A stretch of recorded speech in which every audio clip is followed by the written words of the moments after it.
Hello viewers, আশা করছি সবাই ভালো আছেন। আজকে ফিল্টার ড্রামার দ্বিতীয় পার্টের গল্প নিয়ে এসেছি। এই পার্টে অনেক রোমাঞ্চকর এবং এই পার্টে গল্পগুলো আরও দারুণভাবে এগিয়েছে। আমার তো এই পার্টটা অনেক জোশ মনে হয়েছে, ফানি, একই সঙ্গে অনেক রোমান্টিকও। তো চলুন শুরু করা যাক। এই পর্বের শুরুতেই আমরা দেখতে পাই তাংচি এবং সুচেং তারা দুজনেই ফাংচিনের ল্যাব থেকে বাইরে বের হয়ে যাচ্ছিল। এরপরে যখন বাড়িতে আসে তাংচি, তখন বারবার ওর ফাংজিনের কথা মনে পড়ে। মনে হয় ও ফাংজিনের প্রেমে পড়ে গিয়েছে। তবে বেচারার এটা ভেবে খুব খারাপ লাগে যে সুমিয়াও মাত্র কিছুদিন আগেই মারা গেছে। এর ভিতরেই ও নতুন একজনের প্রেমে কিভাবে পড়তে পারে। এজন্য ওর নিজেরই মন খুব খারাপ হয়ে যায়। তবে কি ও খুব খারাপ একজন মানুষ? ও নিজেকেই গালাগালি করতে থাকে আর অনেক ওয়াইন পান করতে থাকে। নিজের উপরেই নিজে ও খুবই হতাশ হয়ে যায়। পরদিন যখন ও কাজে যায় তখন ওর সঙ্গে দেখা করতে সুচেং আসে। ও মূলত জানার চেষ্টা করছিল যে ফাংজিনের কোম্পানির সঙ্গে এরা আর কিছু করার চেষ্টা করছে কিনা। তখনই ও জানতে পারে ফাংজিনের হাজব্যান্ড সে নাকি অন্য একটা কোম্পানির কাছে তাদের পেটেন্ট বিক্রি করে দিচ্ছে। এই কথা শুনে সাথে সাথেই ফাংজিনকে কল দেয়, মানে তাংচি ফাংজিনকে কল দেয়। ওদিকে সব তো শুনে ফেলেছিল সুচেং। ফাংজিনের যে নাম্বার সেটা তো মূলত এখন সুচেংই রেখেছে। সুচেং ওকে বলে দেয় যে আচ্ছা ঠিক আছে, আমি এটার একটা ব্যবস্থা করছি, আপনি শুধু 1 কাপ কফি খাবেন। এরপরে আমরা দেখতে পাই শিনান কোম্পানির কাছে যে পেটেন্ট বিক্রি করার কথা ছিল সেখানে সেন উপস্থিত ছিল। আর সেনকে শুনিয়ে শুনিয়ে সুচেং মিস শিয়াং নামের একটা লোকের কাছে কল দেয়, যে মূলত ওই শিনান কোম্পানিরই সিইও। উনি একজন মহিলা মানুষ। তো এর কথা দূর থেকে শুনতে পাই সেন। সুচেন জোরে জোরে বলছিল, ঠিক আছে আপনি তাংচির সঙ্গে দেখা করবেন, আমরা তো এখানে এসে গিয়েছি, আপনি কোথায়? সেন এই কথা শুনে মনে করে যে এ যে পেটেন্ট বিক্রি করতে চাইছে, এর আগেই মনে হয় মিস শিয়াং এর সঙ্গে ওরা একটা কনসাল্ট করে নিবে, এজন্য তাংচিকে চোখে চোখে রাখছিল। এদিকে তাংচি কিন্তু সেই কফি খেতেই এসেছে। ওকে যে বলেছিল আপনাকে শুধু 1 কাপ কফি খেতে হবে, তাংচি কিন্তু ওই যে নকল ফাংজিন মানে সুচেং এর কথা শুনে কফি খেতেই এসেছে। এখানে তাংচিকে দেখা মাত্র সেন বলে, আমি জানি তুমি মিস শিয়াং এর সঙ্গে দেখা করতে এসেছো, তুমি বোধহয় খবর পেয়ে গিয়েছো যে আমি আমাদের পেটেন্টটা মিস শিয়াং এর কাছে বিক্রি করে দিচ্ছি, তো সেজন্যই তো এসেছো নাকি? তাংচি বলে, আমি শুধু এখানে 1 কাপ কফি খেতে এসেছি। কিন্তু তারপরেও তাংচিকে চোখে চোখে রাখছিল ফাংজিনের হাজব্যান্ড সেন। এরই ভিতরে সুচেংকে দেখতে পাই ও এবার ফাংজিনের ভোল নিয়েছে এবং নিজের ভোল বদল করে সোজা মিস শিয়াং এর সঙ্গে কথা বলতে চলে আসে। মূলত এখানেই সেনের আসার কথা ছিল, কিন্তু সেন তো এখন তাংচিকে বসে বসে পাহারা দিচ্ছে। আর এই সুযোগে ও এসে সবার সঙ্গে কথা বলে নেয়। ওর এরকম ব্যবহার দেখে এবং হাসি খুশি একটা মেয়ে দেখে ওদের খুবই ভালো লাগে যে ফাংজিন আসলে কত ভালো একটা মেয়ে। তো ওরা ফাংজিনের কথায় রাজি হয়ে যায়, পেটেন্টটাও বিক্রি করে না। এদিকে অনেকক্ষণ ধরে সেন বসে থেকে থেকে বলে, কি ব্যাপার মিস শিয়াং এর সঙ্গে না তুমি কথা বলবে, এখনো যে কথা বলছো না? তখনই দেখা যায় যে তাংচির কাছে সুচেং একটা মেসেজ দিয়ে দেয়। আর মানে তাংচি উঠে দাঁড়ায় আর কফি বিলটা দিয়েই চলে যাচ্ছিল। সেন বলে, কি হলো, তুমি চলে যাচ্ছ? মিস শিয়াং তো এখনো এলো না। তাংচি বলে, আমি তো একবারও বলিনি যে মিস শিয়াং এখানে আসবে, আমি তো নিজেই কফি খেতে এসেছিলাম, কফি খাওয়া শেষ, এখন আমি চলে যাচ্ছি। এবার সেন বুঝতে পারে যে ও ফাঁদে পড়ে গিয়েছে। এরই ভিতরে হয়তো ফাংজিন মিস শিয়াং এর সঙ্গে কথা বলে নিয়েছে, তাই ও দ্রুত করে এদিকেই আসে। এদিকে মিস শিয়াং কিন্তু এই পেটেন্টটা কিনবে না বলে সিদ্ধান্ত নিয়েছে সবচেয়ে বেশি, কারণ ফাংজিন রিকোয়েস্ট করেছে। তখন এখানে সেন চলে আসে আর মিস শিয়াংকে বলে, আপনাকে পেটেন্টটা কিনতেই হবে। ও নিশ্চয়ই বলেছে আমি ওকে অত্যাচার করি, এরকম কিছু, তাই না? আমি ওকে কোনো অত্যাচারই করি না, বরং ও আমাকে উল্টো অত্যাচার করে। সেনের মুখ থেকে এই কথা শুনে মিস শিয়াং খুব অবাক হয়ে বলে, আপনার স্ত্রী একবারের জন্যও বলেনি যে আপনি তাকে অত্যাচার করেন। সো আমরা এই পেটেন্টটা কিনবো না, বরং আপনি নিজেই নিজের পরিচয়টা দিয়ে দিলেন। আমাদের অলরেডি কথা হয়ে গিয়েছে ফাংজিনের সঙ্গে। এখন সেন ফাংজিনের উপর খুবই রেগে যায় আর ফাংজিনের হাত ধরলে ফাংজিন অনেক ব্যথা পাচ্ছে এরকম অভিনয় করে। সাথে সাথেই দেখা যায় ওখানকার সবাই তাকিয়ে পড়ে আর মিস শিয়াং ওর সামনে এসে খুব ভালোভাবেই বলে দেয়, বলে আপনার স্ত্রী সত্যি খুবই ভালো মানুষ, তাই আপনার সম্পর্কে এখনো পর্যন্ত কিছুই বলেনি। আপনার মতো স্বামী থাকলে আমি আপনাকে সাহায্য করে দিতাম। এটা বলে ওখান থেকে চলে আসে। এরপরে সেনের খুব রাগ হয়ে যায়। সেন ফাংজিনকে বলে, তুমি এসব নাটক করেছো আমার সাথে, তাই না? এটা বলে যখন ফাংজিনকে মারতে যাবে, ফাংজিন উল্টো ওকে খুবই মারতে লাগে। আর ওখানে একটা সিসিটিভি ক্যামেরা ছিল দেখে ফাংজিন এরকম অভিনয় করতে লাগে যে ওর স্বামী ওকে মারছে, কিন্তু মারছিল কিন্তু ফাংজিন। এরপরে ওখানে লিফটের ভিতরেই ছিল তাংচি। তাংচি বাহিরে বের হয়ে আসে ওকে মারার জন্য, মানে সেনকে মারার জন্য। ঠিক এই মুহূর্তে চিংলি কিছু লোকজন ডেকে নিয়ে আসে গার্ডসদের, তারা এসে সেনকে ওখান থেকে ধরে নিয়ে যায়। এরপরে ফাংজিন মানে সুচেং সে তাংচিকে বাহিরে নিয়ে আসে। ওই যে সেনকে মারতে গিয়ে তাংচি নিজেই আঘাতপ্রাপ্ত হয়েছে, তাই ওকে একটু মলম লাগিয়ে দিচ্ছিল।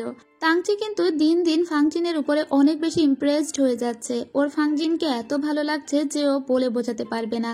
ফাংজিন যখনই কাছাকাছি আসে তখনই ওর হার্টবিট বেড়ে যায়। এরপরে ফাংজিন ওর একটা নিজস্ব মেথড অ্যাপ্লাই করে, কারণ ঠোঁটের কাছেই কেটে গিয়েছিল তাংচির, সেটাকে এখন ঢেকতে হবে। যেহেতু এ একটা বিউটি প্রোডাক্ট কোম্পানিতেই কাজ করে, তাই এই সম্পর্কে ওর জানা ছিল। ও সুন্দর করে সেই স্কার্টটা ঢেকে দেয়। ও কিন্তু ফাংজিন রূপেই দেখছিল, কিন্তু এটা তো মূলত সুচ্যাং ছিল। যাই হোক, এরপরে আমরা তাংচিকে দেখি ওর বন্ধু ওকে নিতে এসেছিল। ওর বন্ধুকে বলে, জানো আমি না মনে হয় ফাংজিনের প্রেমে পড়েছি। কিছুদিন আগেই সুমিয়াও মারা গেল আর আমি কিনা ওর প্রেমে পড়লাম। আমাকে মনে হয় ফাংজিনের সঙ্গে কথা বলতে হবে।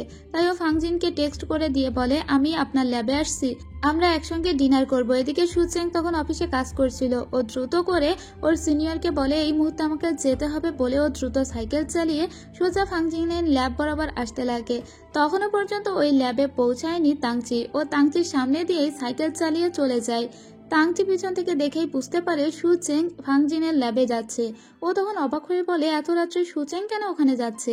যাই হোক, সুচ্যাং দ্রুত করে গিয়ে ল্যাব কোট পরে নেয় আর এরপরে নিজের ভোল বদল করে ফাংজিন হয়ে যায়। সাথে সাথেই এখানে তাংচি চলে আসে। তাংচি এসে ফাংজিনকে বলে, আমি এইমাত্র দেখলাম সুচ্যাং এখানে এসেছে। ও কি করতে এসেছে? তখন ফাংজিন রূপী সুচ্যাং বলে, কই না তো, আমি তো ওকে দেখিনি, জানি না এসেছে নাকি। এরপরে ওরা ডিনার করতে বসে। মূলত তাংচি তো ডিনার করবে বলে এখানে এসেছে। ও মূলত আরো শিওর হতে চায় যে ও আসলেই ফাংজিনকে ভালোবাসে কিনা বা ওর প্রেমে পড়েছে কিনা। এই মুহূর্তে হঠাৎ করেই কারেন্ট চলে যায়। সচরাচর তো এইভাবে কারেন্ট অফ হয় না। ওরা অবাক হয়ে যায়। মূলত কারেন্ট অফ হয়নি, এটা বন্ধ করেছে সেন। সেন মূলত ওদের দুজনকে একসঙ্গে ধরবে সিদ্ধান্ত নিয়েছে। সেন দেখেছিল যে তাংচি এদিকেই আসছে, সেজন্য ও পাওয়ার কাট করে দিয়েছে এবং ওর সঙ্গে একজন ভিডিও রেকর্ডারকেও নিয়ে এসেছে। মূলত সেই ভিডিও রেকর্ড করবে। এখানে তাংচি তো ছিল এক্সট্রা অর্ডিনারি, তাই ও খুব সহজেই একটা আলো জ্বালার ব্যবস্থা করে নেয়। এরপরে দুজনে ডিনার করছিল। ওদিকে সেন এবং তার সাথে থাকা সেই লোকটি এদেরকে ধরবে বলে চলে আসে। সাথে সাথেই কারেন্ট চলে আসে। এই মুহূর্তেই ফাংজিন এখান থেকে পালিয়ে যায়, কারণ ও বুঝতে পেরেছে দরজার কাছে কেউ আসছে। হঠাৎ করে এখানে সেন এসে উপস্থিত আর বলে, এবার পালাবে কোথায়? কিন্তু ওরা এসে দেখে এখানে কেউই নেই, এখানে শুধুমাত্র তাংচি এবং ও খাবার খাচ্ছিল। ওরা ভেবেছিল এরা হয়তো অন্যরকম কিছু করছে, কিন্তু কোথাও ফাংজিনকে না দেখতে পেয়ে ও জোরে জোরে বলে, ফাংজিন কোথায়? ঠিক তখনই সুচ্যাং ওর নিজের ভুলে চলে আসে। ও আর ফাংজিন রূপে ছিল না, এখনো সুচ্যাং রূপেই উপস্থিত হয়েছে। এবার এখানে সুচ্যাংকে দেখে অবাক হয়ে যায় তাংচি আর বলে, তুমি এখানে? সুচ্যাং তখন সেনকে বলে, আচ্ছা তুমি আমাদের ধরতে এসেছো তাই না? তো আমরা দুজনেই অবিবাহিত মানুষ, তো দুইজন আনম্যারিড মানুষ যদি এখানে একসঙ্গে ডিনার করে, ডেট করে, তো তোমাদের কি সমস্যা? আমি তাংচির সঙ্গে ডেট করছিলাম। এখন তাংচিও ওর সঙ্গে সঙ্গে হ্যাঁতে হ্যাঁ মিলিয়ে দেয়। দুজনেই অভিনয় করতে লাগে। আর ওদের দুজনের এই অবস্থা দেখে সেন আর কি বলবে, ওর ক্যামেরাম্যানকে বলে, আর এসব ভিডিও করতে হবে না বলে এখান থেকে ওরা চলেই যাচ্ছিল। আর এরপরে এদের দুজনকে দেখি এরা আরো বেশি ইন্টিমেট হতে লাগে। ওরা চলে যাওয়ার পরে এরা ঝটকা মেরে দুজন দুজনকে ছড়িয়ে দেয়। তাংচি বলে, সুচ্যাং তুমি এখানে কেন? আর ফাংজিন কোথায়? সুচ্যাং বলে, আমি আসলে এখানে এসেছিলাম একটা কাজে, মিস ফাংয়ের সঙ্গে দেখা করতে, কিন্তু আমার লিফটে এক সিনিয়রের সঙ্গে দেখা হয়ে গিয়েছিল, তাই আমি অন্য রুমে ছিলাম। এখানে যখন ঝামেলা দেখলাম তাই আমি এখানে চলে এসেছি। যাই হোক, পরদিন সকালবেলা ও যখন অফিসে আসে তখন দেখা যায় ওদের ওই ছবিটা ভাইরাল হয়ে গিয়েছে আর সেনই এই কাজটা করেছে। এরপরে অফিসে সবাই বলে, আরে আমরা তো জানতামই না মিস তাং এর সঙ্গে ভিতরে ভিতরে প্রেম করে চলেছে সুচ্যাং, এবং ওকে বুলি করতে লাগে। তখন তাংচি ওই পথ দিয়েই যাচ্ছিল। তাংচি বলে, হ্যাঁ আমি ওকে পছন্দ করি, তাই আমি ওর পিছু পিছু ঘুরছি। ও এখন আমাকে হ্যাঁ বলেনি, তোমাদের কোনো অসুবিধা আছে? এটা বলে তাংচি ওখান থেকে চলে যায়। তাংচি ওর ল্যাবে যাওয়ার পরে সুচ্যাংকে মিস কল দিয়ে ডেকে পাঠায়। এরপরে ওখানে চলে যায় সুচ্যাং আর বলে, কেন ডেকেছো? তাংচি বলে, আমি যেহেতু সবাইকে বলেছি আমি তোমার পিছু পিছু ঘুরছি, তাই প্রতিদিন তোমার নামে একটা করে ফুলের বুকে আসবে, কিন্তু এই ফুলের বুকে তো আমি তোমাকে দেব না, তুমি নিজেই এর জন্য টাকা পে করো, তাহলে সবার কাছে এটা এরকম ভালো দেখাবে যে আমি তোমাকে ফুল উপহার দিচ্ছি। এটা একটা মিউচুয়াল ব্যাপার স্যাপার আর কি। তো কি আর করবে সুচ্যাং, ও তখন ফুলের পেমেন্টটা করে দেয় আর বলে, ঠিক আছে আমার ফুলের পেমেন্ট আমিই করলাম। এরপরে ওর নামে একটা ফুলের বুকে আসে, যেখানে একটা কার্ড ছিল, কার্ডে লেখা ছিল যে তাংচি এটা ওকে পাঠিয়েছে। সবাই তো অবাক, কিন্তু কেউ তো আর জানে না ভিতরে ভিতরে এই ফুলের টাকা ওই দিয়েছিল। এরপরে হঠাৎ করেই আমরা দেখতে পাই চিংলির কাছে একটা কল আসে হাসপাতাল থেকে। সেখানে বলা হয় যে ওর বান্ধবী ফাংজিনের জ্ঞান ফিরে এসেছে, যে আসল ফাংজিন, এবং ওর হাজব্যান্ডকেও কল করে জানানো হয়েছিল। তাই ওর হাজব্যান্ড তড়িঘড়ি করে এখানে আসে আর বলে, তুমি আমাকে সারাদিন মারধর করো আর এখানে কিনা নাটক করে পড়ে আছো, অসুস্থ হবার ভান করছো, তুমি আমার আর কত জ্বালাতন করবে। এটা বলে ফাংজিনের সঙ্গে খারাপ ব্যবহার করতে লাগে। কিন্তু ওর হাজব্যান্ড তো আর জানে না যে এটাই আসল ফাংজিন, মানে নকল ফাংজিন সেজে অন্য একজন ওকে শায়েস্তা করছিল। এদিকে এরা তিনজন এসে জানতে পারে যে ফাংজিনকে ওর হাজব্যান্ড সেন এখান থেকে নিয়ে গিয়েছে। ওরা কোথাও ফাংজিনকে দেখতে পায় না। এদিকে তাংচি ফাংজিনের ল্যাবের সামনে দিয়ে যাচ্ছিল, তখনই ও ফাংজিনকে দেখতে পায়। তাই ওর সাথে সাথেই ফোন দেয় চিংলিকে আর বলে যে ফাংজিনের সঙ্গে খুব খারাপ ব্যবহার করছে তার হাজব্যান্ড, এবং তাকে ধরে একটা গোডাউনের দিকে নিয়ে যাচ্ছে। সাথে সাথে চিংলি এবং বাকিরা, মানে এখানে যে ছিল লিন আর সুচেং, ওরা সবাই সোজা চলে যায় ওই ল্যাবের উদ্দেশ্যে। এখানে আমরা ফাংজিনকে দেখি। ফাংজিন তো খুবই উইক, মানে যেটা আসল ফাংজিন, এ তো আর মারধর করতে পারে না, বরং মারধর খেতে পারে। তো এখানে মূলত ফাংজিনের কাছে খুবই কনফিডেন্সিয়াল একটা ফাইল ছিল, সেটাই খোঁজার চেষ্টা করছিল ওর স্বামী। তখন তাংচি এদের ফলো করতে করতে আসে। তাংচি তো সেই একটা গেট আপ নিয়েছিল যে আজকে মারবে সেনকে, কিন্তু উল্টো নিজেই মার খায় আর বন্দী হয়ে যায়। এদিকে এরা তিনজন চলে এসেছে এবং চিংলি বা লিন তো কিছু করতে পারবে না। এখানে ঢুকতে হলে সুচেংকেই ঢুকতে হবে। এদিকে তাংচিকে বেঁধে রাখা হয়েছিল। তাংচি কিছুক্ষণের জন্য অজ্ঞান হয়ে গিয়েছিল, পরে ওর জ্ঞান ফিরে আসে। তখন দেখে যে ওকে খুব জোরে সোরে বেঁধে রাখা হয়েছে। ও ওখানে একটা ছুরি দেখতে পেয়ে নিজেকে ছাড়ানোর চেষ্টা করে। এদিকে সুচেং একটা গাছ হয়ে গিয়েছে, মানে ওর জাদুই চুরি দিয়ে ও গাছ সেজেছে। যে দুইজন গার্ড এখানে পাহারা দিয়েছিল তারা একটা গাছকে হাঁটতে দেখে। অন্য একজন গার্ডকে বলে, দেখো একটা গাছ হাঁটছে। তখন অন্য গার্ড বলে, কই, ওটা তো একটা বক্স। এরপরে ওরা দুজনেই বলে, আমরা মনে হয় অনেক ক্লান্ত, তাই ভুলভাল দেখছি, চলো ঘুমিয়ে পড়ি। ওরা ঘুমিয়ে পড়ে। আর এদিকে আমরা তাংচিকে দেখতে পাই। তাংচি নিজেকে ছাড়িয়ে নিয়েছিল, কিন্তু তাংচি একটা রুমে বন্ধ অবস্থায় ছিল। রুমটা খুলতে গেলে ওর একটা স্প্রে দরকার, তাই ও নিজেই সেই স্প্রেটা করে ফেলেছিল। যখনই ও রুমের দরজা খুলতে যাবে তখন আমরা ওই রুমের সামনেই সুচেংকে দেখতে পাই। ওই রুমের দরজা খুলতে হলে ফেস দিতে হবে, মানে ফেস দিয়ে আইডেন্টিফাই করতে হবে। কিন্তু সুচেং এর ফেস দিয়ে তো এটা খুলবে না। তাই সুচেং নিজের ভুল পাল্টিয়ে এক্ষুনি ফাংজিন হয়ে যায়, আর ফাংজিনের ফেস রিকগনাইজ করতে পেরে দরজাটা খুলে যায়। যদিও দরজাটা এমনিও খুলতো, কারণ তাংচি দরজাটা খোলার অনেক চেষ্টা করেছিল। তো এবার তাংচি দরজা খুলে দেখে ওর সামনেই ফাংজিন। কিন্তু একটু আগেই নাও দেখলো যে সেন ফাংজিনের সঙ্গে খুব খারাপ ব্যবহার করছে। আসলে এটা তো সুচেং, সেটা তো আর তাংচি জানে না। তাংচি বলে, তুমি ছাড়া পেয়েছো? তাহলে মানে সেন তোমাকে ছেড়ে দিল? এবার সুচেং বুঝতে পারে যে এখনো পর্যন্ত সেনের হাতেই বন্দী আছে ফাংজিন। তখন ও তাংচিকে বলে, হ্যাঁ আমি ছাড়া পেয়েছি, কিন্তু ওই সেন কোথায়? ওর আজকে শেষ দেখে ছাড়বো। এবার ওরা দুজনেই সেনকে খুঁজতে বের হয়ে যায়, কিন্তু দুজনেই সামনে দুটো বড় বড় পালোয়ান দেখে। তখন তাংচিকে সুচেং বলে, তুমি এখানে দাঁড়াও, ওদেরকে আমি দেখছি। কিন্তু তাংচি তো একটা ছেলে মানুষ, সে তো এভাবে আড়ালে দাঁড়িয়ে থাকতে পারে না। তাই সে সোজা সুচেং এর সামনে আসে একটা মপ নিয়ে আর বলে, তুমি পিছিয়ে যাও, এদেরকে আমি দেখছি। এটা বলে ওদের সামনে জোরে চিৎকার করে ওদেরকেই মারতে যাচ্ছিল। কিন্তু এই বেচারার শরীরে কোনো রকমের কোনো বল বুদ্ধি বলে কিছুই মনে হয় নেই, এবং উল্টো ও প্রচন্ড মার খেতে লাগে। আর সমস্ত মার যেন ওর কোমরে গিয়ে লাগে। ভাই, একটা মেয়ে দেখেও উইক। ঠিক তখনই শুরু করে দেয় সুচেং ওর ক্যালমা দেখানো। এমনকি সুচেং তাংচিকেও পিছন থেকে আটকে ধরে বলে, তোমাকে আর বাহাদুরি করতে হবে না, অনেক হয়েছে, তুমি বরং উল্টো আমার সমস্যা আরো বাড়িয়ে দিচ্ছ। এটা বলে দুজনে আবারও ওদেরকে খুঁজতে যায়। এরপরে এখানে একটা গার্ড চলে আসে। তখন ওর চোখটা হাত দিয়ে বন্ধ করে দেয় সুচেং। এদিকে আমরা সেন এবং ফাংজিনকে দেখতে পাই। ফাংজিনকে তখনও জিজ্ঞেস করেই চলেছিল সেন, বলো সেই ফাইলটা কোথায়? কিন্তু ফাংজিন হঠাৎ করে এখান থেকে একটু সুযোগ পেয়ে লুকিয়ে পড়ে। ঠিক তখনই এখানে সুচেং চলে আসে। সুচেং এসেই বলে যে, আমি চিংলির বোন, তুমি ভয় পেও না। এটা বলে ফাংজিনকে বাহিরে বের করে নিয়ে আসে। এরপরে ও ফাংজিনকে একটা সেফ জায়গায় রেখে বলে, দাঁড়াও আমি দেখছি কোন পথ দিয়ে বের হওয়া যায়। আর সেই সেফ জায়গায় এসে তাংচি আসল ফাংজিনকে দেখতে পায় আর বলে, তুমি ঠিক আছো? কিন্তু এই ফাংজিন ওকে বলে, তুমি কে? তোমাকে তো আমি চিনি না। এবার তাংচি অবাক হয়ে বলে, কি, তুমি আমাকে চেনো না মানে?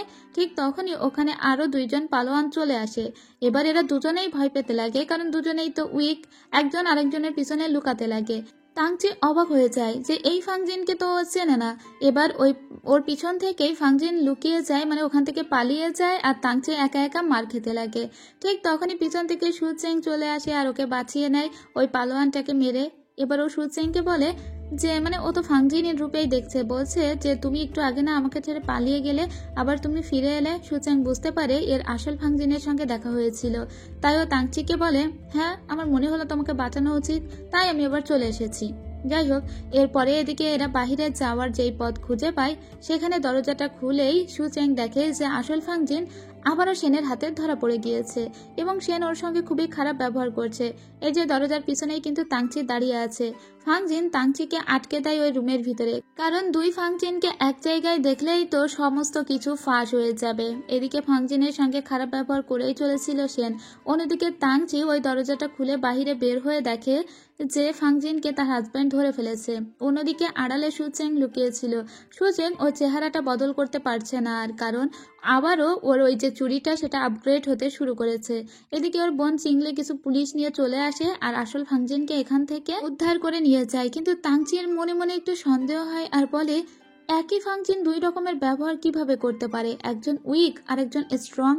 এরপরে ও একটা বারে আসে। ও একটা শোপিস দেখছিল, যে শোপিসে একটা ছেলে 3টা মেয়েকে কিস করছিল।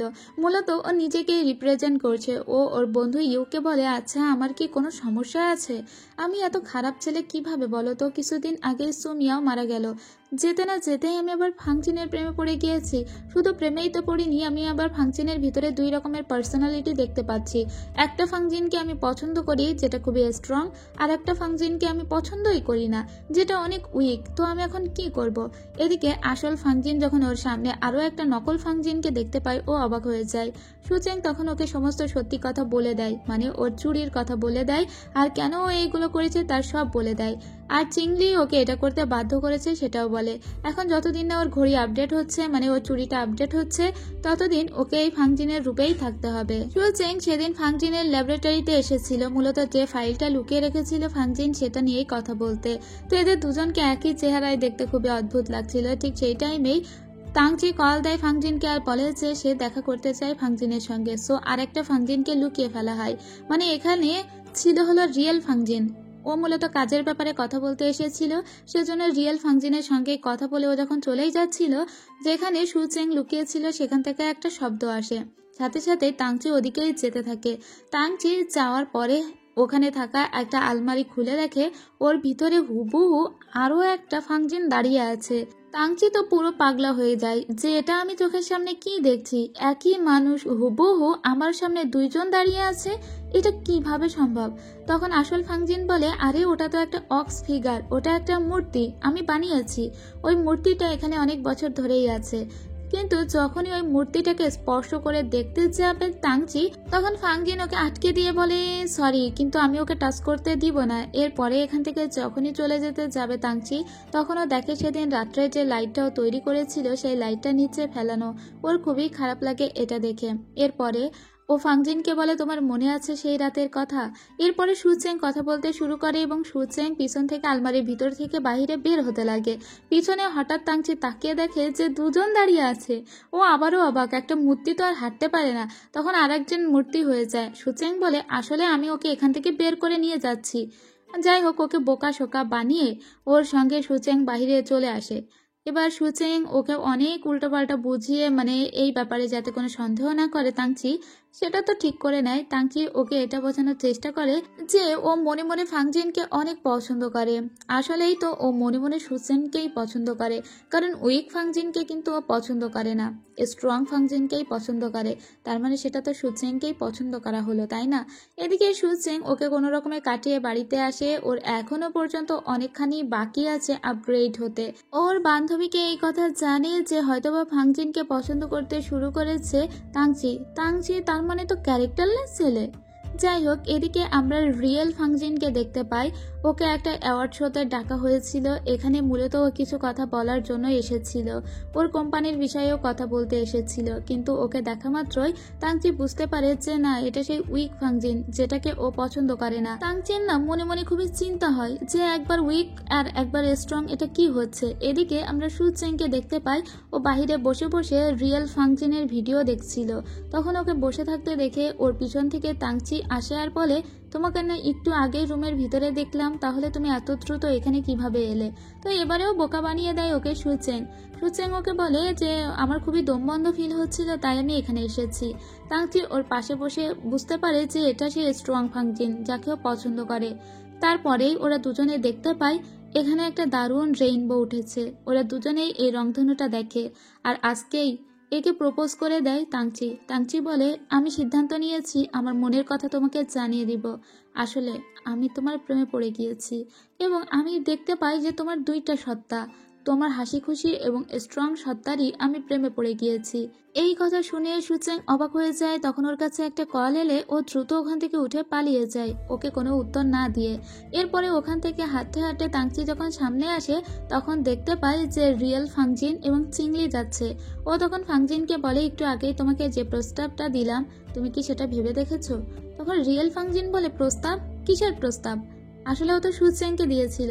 এবার রিয়েল ফাংজিন বলে, ও আচ্ছা আচ্ছা, ওই প্রস্তাব, ঠিক আছে আমি ভেবে দেখব এবং আমাকে আধা ঘন্টা টাইম দাও, তারপরে আমি তোমাকে জানিয়ে দিব। রিয়েল ফাংজিন বুঝতে পেরেছে যে মূলত সুচেংকেই কিছু একটা প্রস্তাব হয়তো দিয়েছে। যাই হোক, এখন রিয়েল ফাংজিন বুদ্ধি করে বলে, আমি আধা ঘন্টার ভিতরেই তোমাকে জানাবো। এটা বলে এখান থেকে চলে যায়, কিন্তু তাংচির মনে মনে চিন্তা হয়। এরপরে ওরা তাংচির ব্যাপারটা নিয়ে কথা বলে। সুচেং বলে, আমার মনে হয় তাংচি ফাংজিন আপুকেই পছন্দ করে। ফাংজিন বলে, না না, আমার মনে হয় তুমি এতদিন তার সাথে সময় কাটিয়েছো, সে তোমার সত্তাকেই পছন্দ করে, আমাকে নয়। কিন্তু যেভাবেই হোক ওকে বোঝাতেই হবে যে ওর সঙ্গে আমার সম্পর্ক কখনোই পসিবল নয়।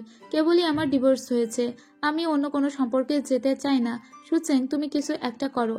এদিকে আমরা তাংচিকে দেখতে পাই ও ইউ এর সঙ্গে কথা বলছিল এবং আজকেও ও সেই শোপিসটাই হাতে করে নিয়ে বসেছিল। ইউ ওকে বলে, তুই এত চিন্তা কেন করছিস? একটা মানুষের ভিতরে দুই রকম পার্সোনালিটি থাকতে পারে, হয়তোবা ওর পার্সোনালিটি ডিজ অর্ডার রয়েছে, তাই একবার ও স্ট্রং মুডে আসে আর একবার ও উইক মুডে আসে। তাংচি বলে, হতে পারে, একদম দুই রকম আলাদা মানুষকে দেখি আমি খুবই কনফিউজড। ইউ ওকে বলে, তুই একবার কিন্তু ট্রাই করে দেখতে পারিস ফাংজিনের তোর প্রতি কোনো ফিলিংস আছে কিনা। যাই হোক, এদিকে আমরা দেখতে পাই একসঙ্গে লিন এবং সুচেং ঘুমিয়েছিল। সুচেংয়ে তখনই আপগ্রেড হয়ে যায় চুড়িটা। ঘুমের ভিতরেই দেখা যায় ও চুড়ি আপগ্রেড হয়ে অনেক দূর পর্যন্ত তার আভা ছড়িয়ে যাচ্ছে। ওই রুমে একটা বই ছিল, মানে কমিক বই, যেটার উপরে আবার একটা 3D পেইন্টিং ছিল একটা ছেলের, আর সেই পেইন্টিংটাকেই শনাক্ত করে ওই চুড়ি, আর সাথে সাথেই ওই ছবির রূপ ধারণ করে। এদিকে লিনের ঘুম ভেঙে যায়। ওই কমিকের রাইটার লিন নিজেই। লিন অবাক হয়ে যায় যে তার কমিক ওয়ার্ল্ডের নায়ক এই ওয়ার্ল্ডে কি করে চলে আসলো। ও বলে, আরে আমার ফ্যান্টাসি ওয়ার্ল্ড থেকে আমার ছেলে দেখি এখানে চলে এসেছে। এরপরে উঠে বসে পড়ে সুচেং। সুচেং বুঝতে পারে যে এবার ওর এই চুড়ি আপগ্রেড হয়ে আর একটা নতুন ভার্সনে ফিরে এসেছে। তবে সুচেং এবার ছেলেতে রূপান্তরিত হয়ে গিয়েছে এবং ওখানে ওই বইয়ের উপরে যে ছবিটা ছিল সেই ছবির ছেলেই ও হয়ে গিয়েছে। ব্যাস, এটা তো খুবই ভালো হলো, কারণ এখন এই আপগ্রেডটা ওদের কাজে লাগবে। এখানে নতুন একটা অ্যাপস সংযুক্ত হয়েছে যেটার নাম হলো 3D ক্রিয়েশন, মানে যে কোনো 3D পেইন্টিংই ওই চুড়িটা এখন ধারণ করতে পারবে। এদিকে তাংচি আবার ফাংজিনকে কল দিয়ে বলে, আমি তোমার সঙ্গে দেখা করতে চাই। ফাংজিন বলে, ঠিক আছে, তাহলে তুমি টেনিস ফিল্ডে চলে এসো, ওখানেই আমাদের দেখা হবে। এখানে তাংচি এসে দেখে যে ফাংজিনকে একটা ছেলে টেনিস কিভাবে খেলতে হয় সেটা শেখাচ্ছে এবং ফাংজিন ক্লেম করে যে এটা আসলে ওর বয়ফ্রেন্ড। আসলে ওটা তো সুচেং ছিল। সুচেং যেহেতু ছেলে হতে পারছে, তাই এখন একটা বয়ফ্রেন্ড দিয়ে ফাংজিনের কাছ থেকে যেভাবেই হোক তাংচিকে সরিয়ে ফেলা যাবে। তাংচি বলে, ঠিক আছে, চলো এক রাউন্ড খেলা হয়ে যাক। সুচেং কিন্তু দারুণ টেনিস খেলতে পারতো, এজন্য ও এত দারুণ টেনিস খেলে যে মাত্র কয়েক মিনিটের ভিতরেই বার হারিয়ে ফেলছিল তাংচিকে। তাংচি এতে অবাক হয়ে যায়, এই ছেলে এত ভালো টেনিস খেলে ওর কাছে হেরে যাচ্ছে। তাংচি বারবার হেরে যাচ্ছিল আর বারবার ওই ছেলেকে বলে, চলো আর এক রাউন্ড খেলি। কিন্তু অবশেষে ও অনেকটাই ক্লান্ত হয়ে পড়ে, তাই একটু বিশ্রাম নিতে বসে যায়। যাই হোক, ওই ছেলেটি নিজের নামের পরিচয় দিয়েছে চুয়ান বলে। তো আমরা যখনই সুচিং এই রূপে আসবে তখন ওকে আমরা চুয়ান বলে ডাকবো, ঠিক আছে? তো চুয়ান আর ফাংজিনকে এভাবে ইন্টিমেট অবস্থায় দেখে আমাদের তাংচির প্রচণ্ড রাগ হতে থাকে। তাংচি বলে চলো আবার খেলবো। এবার আবারও চুয়ান এসে খেলতে শুরু করে, মানে সুচেং। কিন্তু এবারও তাংচিকে এত ভালোভাবে ও নাস্তানাবুদ করে যে তাংচি সত্যি সত্যি ডিপ্রেশনে শুধু চলে যাওয়ার বাকি আছে। তাংচি এমনকি মাঠের উপরে পড়েও যায়। আর এরা দুজন তো সেই খুশি। যাই হোক, একটু পরে ইউ বলে চলো এবার আমরা আমাদের ড্রেসগুলো চেঞ্জ করে নিই। এরপরে ওরা ড্রেস যে রুমে চেঞ্জ করতে হয় সেই ড্রেসিং রুমের দিকেই যেতে লাগে। কিন্তু ফাংজিনের সঙ্গে হাঁটতে হাঁটতে সুচেং মেয়েদের যে ড্রেস চেঞ্জিং রুম সেখানেই যাচ্ছিল। কিন্তু তাংচি বলে কি ব্যাপার, তুমি মেয়েদের রুমে কেন যাচ্ছ? সুচেং আসলে মাঝে মাঝে তো ভুলে যাচ্ছিল যে ও আসলে মেয়ে। কিন্তু এখানে এসে ও প্রতিটা ছেলেকে ড্রেস চেঞ্জ করতে দেখে খুব লজ্জায় পড়ে যায়, তাই ওর নিজের মুখটাকে লুকিয়ে রাখে। তাংচি ওর এই অদ্ভুত ব্যবহার দেখে বেশ অবাক হয়ে যায়। এখান থেকে কিছুক্ষণ পরে পালিয়ে যায় ওই ছেলে, মানে চুয়ান। এরপরে তাংচি বলে ও এখানে কি খুঁজছিল, মানে ইরাম ইরাম কুহরে কেন হাঁটছিল। তাংচি ওভাবে একটু হাঁটার চেষ্টা করে। এরপরে তাংচি বাহিরে বের হয়ে আসে ফাংজিনের সঙ্গে কথা বলবে বলে। এবার চুয়ান ফাংজিন রূপে সেজে ওর সামনে এসেছে। সাথে সাথে তাংচি ফিল করে যে এটাই সেই ফাংজিন যে ফাংজিনকে ও পছন্দ করে। বলে তুমি ফিরে এসেছো। এমনকি ও এই নকল ফাংজিনকে এটা জিজ্ঞেস করে চুয়ান কোথায়। কিন্তু চুয়ান আর কোথায় থাকবে, এটাই তো সুচেং। ওই একবারে আর কতজনের রূপ ধারণ করবে। এরপরে ওরা দুজন হাঁটতে লাগে, দুজন গল্প করতে লাগে। তখনই তাংচির মাথাটা একদম গুলিয়ে দেয় সুচেং। সুচেং বলে আসলে আমার দুই রকমের পার্সোনালিটি আছে। আসলে আমি ফাংশন মাঝে মাঝে উইক হয়ে যাই আর মাঝে মাঝে স্ট্রং হয়ে যায়।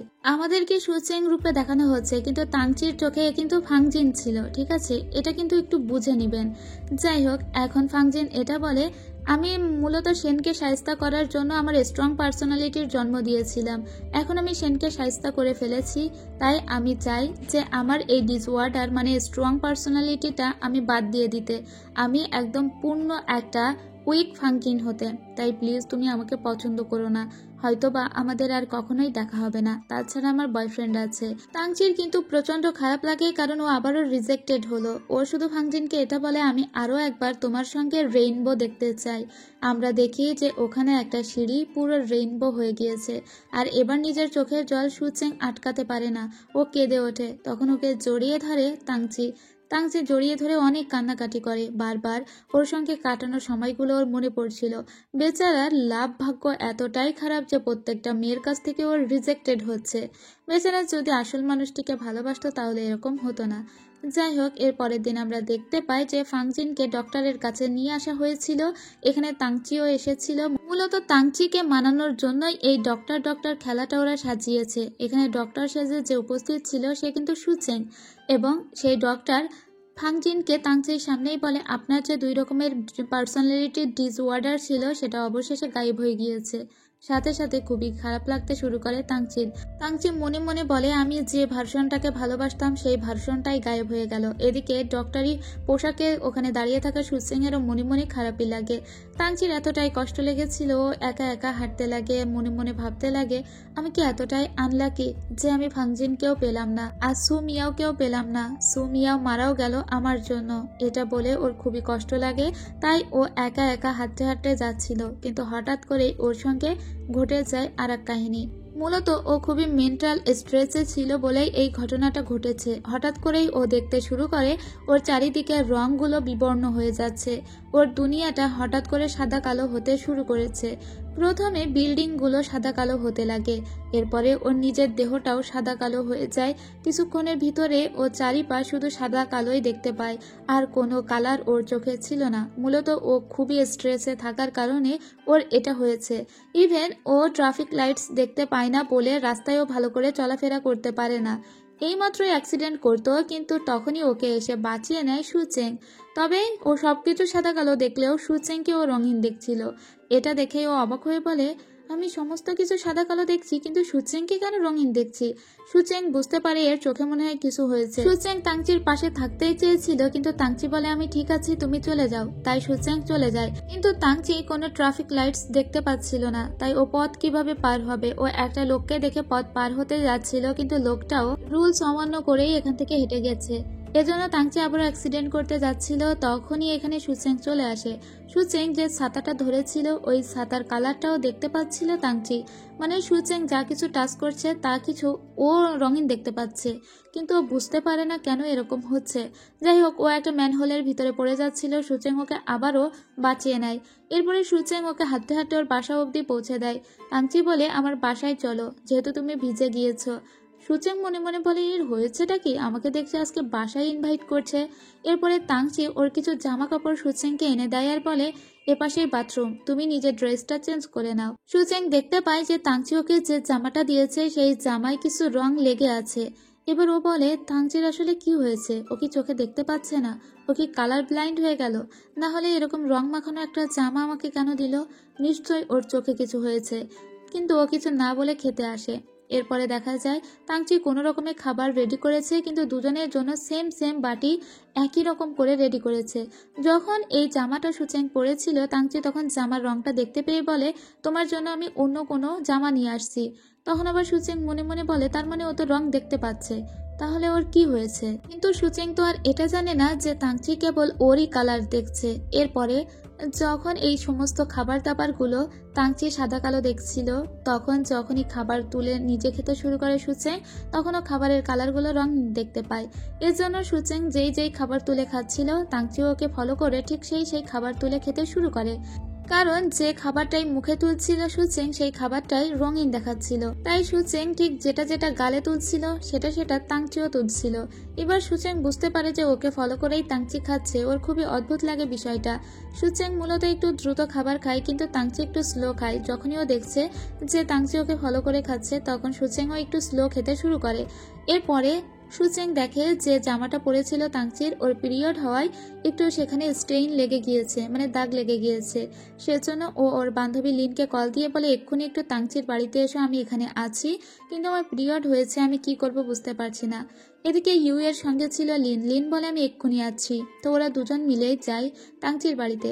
এদিকে এই জামা কাপড় ধুয়ে দিবে বলে তাংচিকে সুচেং বলে এটা আমি আমার বাসায় নিয়ে যাচ্ছি, আমি ওয়াশ করে তোমাকে দিয়ে যাব। কিন্তু তাংচি বলে সেটার কোনো দরকার নেই, আমি এখনই ওয়াশিং মেশিনে দিয়ে দিচ্ছি। এটা বলে টানাটানি করতে গিয়ে জামাটা পড়ে যায়, যে এখানে স্পষ্টভাবেই কিন্তু দাগটা দেখা যাচ্ছিল, কিন্তু তাংচি দেখতে পায় না। তখন অবাক হয়ে যায় আবারও সুচেং, আর মনে মনে বলে ও কি সত্যি কিছু দেখতে পাচ্ছে না? না হলে এরকম তো দেখতে পাবার কথা। যাই হোক, এ যাত্রায় ও কানা বলে তুমি বেঁচে গেলে, না হলে মান ইজ্জত যেত। এরপরে সুচেং লিনের সঙ্গে করে বাড়িতে ফিরতে লাগে। সুচেং লিনকে বলে কিছু একটা হয়েছে তাংচির, আমার মনে হয় ও না চোখে দেখতে পাচ্ছে না। এদিকে তাংচি তার বন্ধু ইউ এর দিকে তাকিয়ে দেখে ও ইউকেও সাদা কালো দেখছে। ওর কাছের সমস্ত মানুষকেই সাদা কালো দেখছে, কিন্তু সুচেংকেই কেন রঙিন দেখছে? ও তো বুঝলো না ব্যাপারটা। সুচেং এর সঙ্গে কি এরকম কাহিনী থাকতে পারে যে ও একমাত্র সুচেং এর কালারটাই টের পাচ্ছে? ওর বন্ধুকে এই কথা জানানোর পরে ওর বন্ধু ওকে সোজা ডাক্তারের কাছে নিয়ে আসে। ডক্টর জানায় যে এর তো কোনো বৈজ্ঞানিক ব্যাখ্যা সে দিতে পারছে না, কোনো সাইক্রিয়াটিস্ট দেখাতে, মনে হয় এটা কোনো মেন্টাল ইস্যু হতে পারে। এরপরে ওর বন্ধুর সঙ্গে ফিরছিল, তখন বন্ধুকে এটাও বলে আমি বুঝলাম না কেন আমার সঙ্গে এরকম হচ্ছে। হঠাৎ ও রাস্তার দিকে তাকিয়ে একটা ফুলের বুকেকে রঙিন দেখতে পায়। এটা দেখা মাত্র ওর বন্ধু ইউকে বলে এক্ষুনি গাড়ি থামা, আমি তো ওই লোকটিকেও রঙিন দেখতে পাচ্ছি, মানে সুচেং এর পাশাপাশি আমি অন্য একটা ছেলেকেও রঙিন দেখছি, কিন্তু সেটা কিভাবে সম্ভব? তাই ও ওই ছেলের পিছু করতে লাগে। এদিকে আমরা লিনকে দেখতে পাই। লিন মূলত ওর কিছু কলিগদের সঙ্গে কথা বলতে এসেছিল। এখানে ওর কলিগরা ওকে সবাই টিস করে, কারণ এখনো পর্যন্ত লিনের কোনো বয়ফ্রেন্ড হয়নি। অন্যদিকে ওর কলিগরা সবাই কেউ কেউ এঙ্গেজমেন্ট হয়ে গিয়েছে, আবার কারো কারো বিয়েও হয়ে গিয়েছে। তাই তো এদের সবার মুখে একটু ঝামা ঘষে দিতেই মূলত ও সুচেংকে কল দিয়ে বলেছিল তুমি আমার কমিকের ওই ক্যারেক্টারটা সেজে এখানে আসবে আর সবাইকে একটু সাহায্য করে দিবে। এর জন্যই মূলত সুচেং ওই ফুলের বুকেটা নিয়ে এদিকেই আসছিল। যেহেতু এটা সুচেং, তাই এরই আবার কালার দেখতে পাচ্ছিল তাংচি। তো এখানে এসে ও সবাইকে বলে যে আমি ওর বয়ফ্রেন্ড। সবাই অবাক হয়ে যায়। এদিকে তাংচি দূর থেকে এই কথা শুনে এবং ওদের দুজনকে দেখে অবাক, কারণ এ তো জানতো ফাংজিনের সঙ্গে চুয়ান প্রেম করছে, তাহলে এ আবার লিনের সঙ্গে ফ্লার্টিং শুরু করে দিয়েছে। ওদের ভিতরে আবার ইউ চলে আসে। ইউ তো এসব সহ্য করতে পারছিল না, ইউ খুবই জেলাস হয়ে যায়। এর ভিতরে আবার তাংচি চলে আসে, মানে একটা হজবরলা অবস্থা হয়ে যায়। তাংচিকে দেখে তখন অবাক হয়ে যায় আবার সুচেং। চুয়ান তখন ওকে বলে, তুমি এখানে, তুমি কি ভুল বুঝছো? আসলে আমার ফাংজিনের সঙ্গে রিলেশন আছে, আমি তো কেবলমাত্র লিনের সঙ্গে অ্যাক্টিং করতে এখানে এসেছি। ফাংজিন এই ব্যাপারটা নিয়ে জানে। মানে সুচেং মনে মনে ভাবছিল যে হয়তো ওকে ভুল বুঝবে এবার তাংচি, যে ও ফাংজিনের সঙ্গে প্রেম করে, এদিকে লিনের সঙ্গে ফ্লার্টিং করছে। তাই ও সত্যটা বলে যে আসলে তো আমি ওর কলিগদের সামনে ওর মুখ রক্ষা করতেই এই কাজটি করেছি, আমরা অ্যাক্টিংই করছিলাম। এরপরে তাংচি ওকে বলে, তোমাকে আর সুচেংকে আমি কফি খাওয়ার দাওয়াত দিলাম একই সঙ্গে। এরপরে ও বাড়িতে এসে ভাবে যে ও সুচেং এর কালার না হয় দেখতে পাচ্ছে, কিন্তু চুয়ানের কালার কেন দেখতে পাচ্ছে। এদিকে সুচেং বাড়িতে গিয়ে ভাবে যে ওকে এবং চুয়ানকে একই সঙ্গে কফি খেতে কেন ডাকলো, তো ওদের মাথায় কিছুই ঢুকছে না। পরের দিন দেখা যায় ওদের একটা নতুন প্রজেক্ট নিয়ে কথা হচ্ছে অফিসে। এটা মূলত একটা ট্র্যাডিশনাল মেকআপ নিয়ে কথাটা হচ্ছিল। ওরা একটা নতুন প্রজেক্ট শুরু করেছে এটা নিয়ে।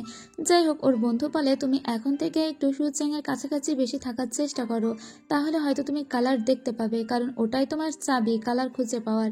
তাই ও সুচেংকে বলে ওর সঙ্গে গাড়িতে উঠতে ওকেও বাড়িতে পৌঁছে দিবে, কিন্তু সুচেং বলে না, ও হেঁটেই যেতে পারবে এবং সাবওয়ে ধরেই যাবে। তাই ও চলে যায়। যাই হোক, ওকে কোনোভাবে ম্যানেজ করতে পারে না তাংচি। তাংচির বন্ধু বলে এভাবে বললে কি আর কোনো মেয়ে শোনে? তখন ওর বন্ধুকেও বলে আমিও ওর সঙ্গে সাবওয়ে ধরেই বাড়িতে ফিরবো। তাই ও নিজেও ওই মেট্রোর ভিতরে উঠে আসে। তাংচিকে এখানে দেখে বেশ অবাক হয়ে গিয়েছে সুচেং। সুচেং ওকে জিজ্ঞেস করে, আপনি না গাড়িতে করে যাচ্ছিলেন, তাহলে আবার এখানে কেন এলেন? তাছাড়া সুচেং এর মনে হচ্ছিল এ হয়তো চোখে দেখতে পাচ্ছে না। তাই সুচেং বলে, বলুন তো আমার ফোনের কভারে কি ছবি আঁকা আছে? তো ও তো বলে দিতে পারে। সুচেং তখন বলে, না সে তো দেখতে পাচ্ছে, তাহলে ব্যাপারটা কি হচ্ছে? তখন মানুষজনের খুব ভিড় হওয়াতে হঠাৎ করেই তাংচি জড়িয়ে ধরে সুচেংকে। সাথে সাথেই দেখা যায় যে ও অনেক কালার ফিরে পাচ্ছে। তার মানে যত দূর এরিয়া যাচ্ছে ও কালার দেখতে পাচ্ছে, কিন্তু ওকে দূরে সরিয়ে দিলে আবারও তাংচির সমস্ত কালার হারিয়ে ফেলে। মানে যখনও সুচেং এর কাছে থাকছে, সুচেং এর হাত ধরছে বা ওকে স্পর্শ করছে, তখনও কালার দেখতে পাচ্ছে। তাই ও সুচেং এর হাত ধরে এবং সুচেং এর হাত ধরার পরে ও বুঝতে পারে সুচেং এর হাত ধরলে ও কেবল ওর নিজের শরীরের কালার দেখতে পাচ্ছে, কিন্তু জড়িয়ে ধরলে চারপাশের সবার কালারই ও দেখতে পাচ্ছে। এবার সুচেং ওকে অনেক মারধর করে এভাবে ওকে টাচ করার জন্য। ওকে বারবার জিজ্ঞেস করলেও ও কিছু বলে না, এর জন্যই মূলত ওকে মারে সবার সামনে। সুচেং মনে মনে ভাবছিল এ সুমিয়া ওর সঙ্গে প্রেম করেছে, কিছুদিন পরে আবার ফাংজিনের প্রেমে পড়েছে, এখন আবার আমার হাত ধরছে, সেজন্যই মূলত মেরেছিল। কিন্তু এত মারধর খাওয়ার পরেও ওর সুচেংকে কিছুই বলে না। পরে ওর বন্ধু ওর হাতের অবস্থা দেখে বলে, নিশ্চয়ই তুমি মার খেয়েছো। যাই হোক, সুচেং এর কাছাকাছি তাহলে বেশি থাকা যাবে না, কিন্তু তোমার তো আরো একটা চাবি আছে, সেটা হলো চুয়ান। এখন চুয়ানকে আমাদের কাছাকাছি রাখতে হবে, ঠিক আছে? আমি দেখছি আমাদের প্রজেক্টে কোনোভাবে চুয়ানকে জয়েন করানো যায় কিনা, তাহলে ও কাছাকাছি থাকতে পারবে আর ও ছেলে বলে কেউ কিছু মনেও করবে না। এবার এসো যায় এদের এই প্রজেক্টে চুয়ানকে জয়েন করানোর জন্য লিনকে ডাকে। লিনকে ডেকে বলে আমাদের একটা ট্র্যাডিশনাল ইভেন্ট হবে, তো সেখানে তোমার কমিক অনুযায়ী আমরা ওই ইভেন্টটাকে সাজাবো, তাই তোমাকে অবশ্যই থাকতে হবে।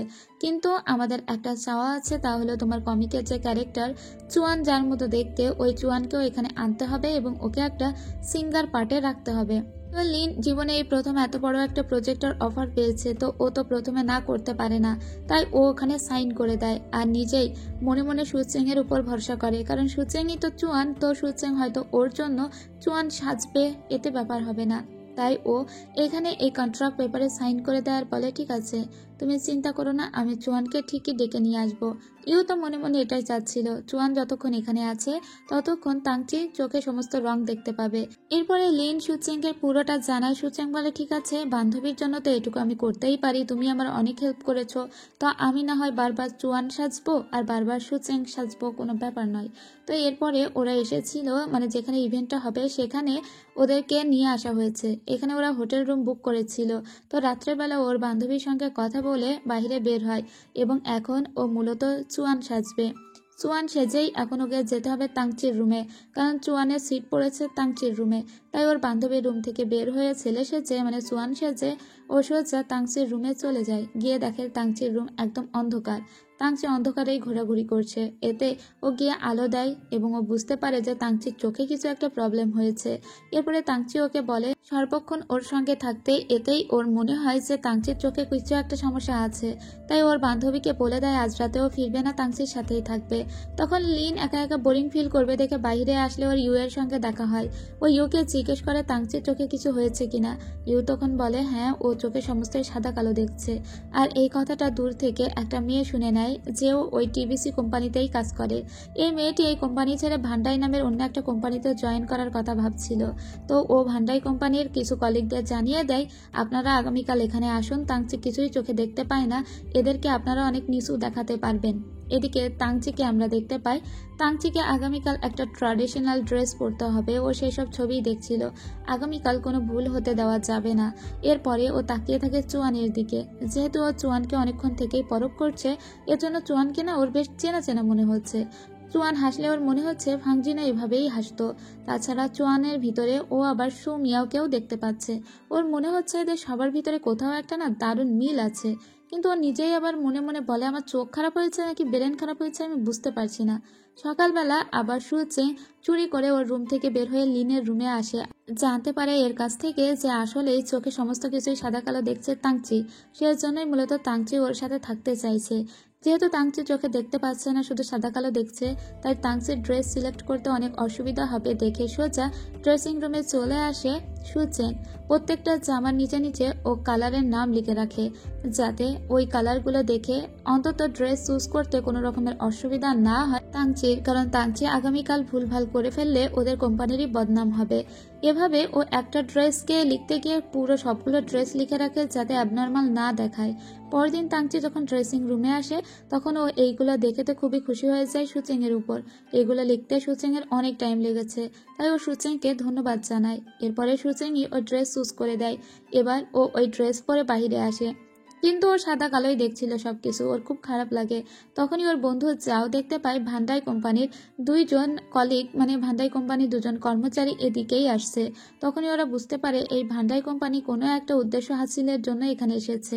ভান্ডাই কোম্পানির এরা মূলত এদের প্রোডাক্টকে নিচু দেখানোর জন্য এখানে এসেছিল এবং এই প্রোডাক্টকে ওরা নিচু দেখাবে শুধুমাত্র তাংচিকে কেন্দ্র করে।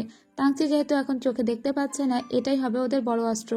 এদিকে আমরা দেখতে পাই লিনকে। লিনের যে পার্ট ছিল ও সেই পার্টটা রিহার্সাল করছিল, আর ওর সাথে ওখানে ছিল সুচেং যে সুয়ান সেজেছিল।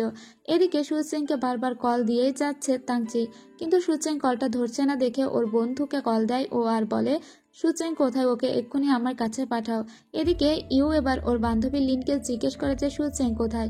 তখন চুয়ান ওখান থেকে শুনতে পায় মানে এই তো সুচেং। এবার ওকে আবার খুঁজছে, আবার এদিকে রিহার্সাল, তো ও একসঙ্গে তো দুই মানুষের পাঠ করতে পারবে না। তখন একটু চিন্তায় পড়ে গিয়েছিল সুচেং। এবার ও বলে এবার যে আমি কি করব। আর এর সাথে সাথেই এই পর্বের গল্প শেষ হয়ে যায়। তো কেমন ছিল এই পার্টের গল্প? যদি আপনাদের একটু ভালো লাগে অবশ্যই কিন্তু লাইক কমেন্ট করবেন। আসলে এই গল্পটা অনেক দারুণ, তো আমার মনে হচ্ছে আপনারা সবাই খুবই এনজয় করছেন, কারণ গত প্রথম পার্ট এবং দ্বিতীয় পার্টে খুব ভালো রেসপন্স পেয়েছি আপনাদের। সেজন্য আমার মনে হচ্ছে এত ফানি এবং এত ইউনিক একটা ড্রামা ভালো না লেগে যাবে কই। আজ এ পর্যন্তই, দেখা হবে পরের পার্টে। সবাই ভালো থাকবেন, সুস্থ থাকবেন, খোদা হাফেজ।